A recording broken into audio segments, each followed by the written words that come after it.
যোৱাকালি পাপাৰ বাৰ্থডে আছিল এয়া ৰাতি 12টা বজাৰ দৃশ্য হয় ভাইটিয়ে ইমান ধুনীয়াকৈ উইশ কৰিছে মইহে কিন্তু যাব নোৱাৰিলোঁ ৰাতি 12টা বজাত যাবৰ কাৰণে অকণমান অসুবিধা হ'ল সেইকাৰণে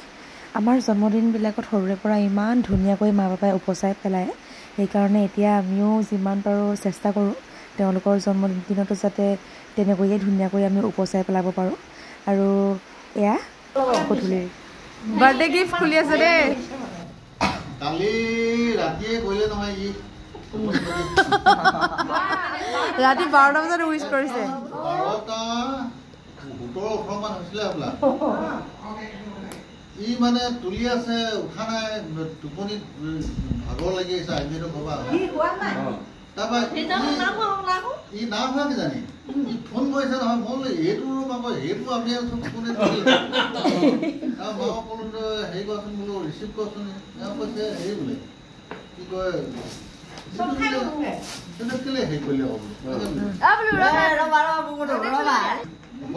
শালপতীয়াকে অনা গিফ্টটো গুৰুত্ব দিয়া নাই বুলি শালপতীয়াকে অনা গিফ্ট চাওঁ বঢ়িয়া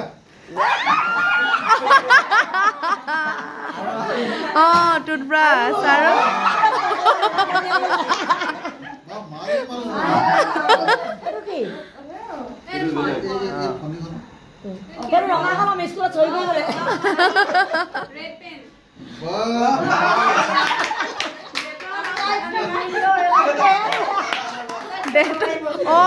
এটি কিন্তু মজা গিফ্ট এটা দিছে দেই সাৰা মেন সাৰা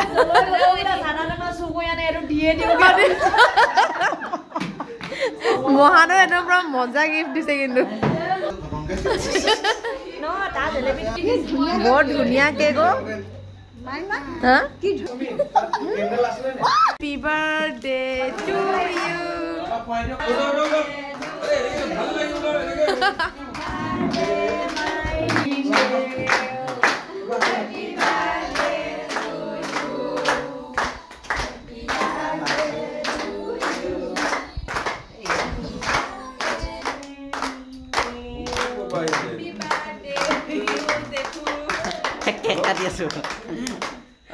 Happy birthday, Papa.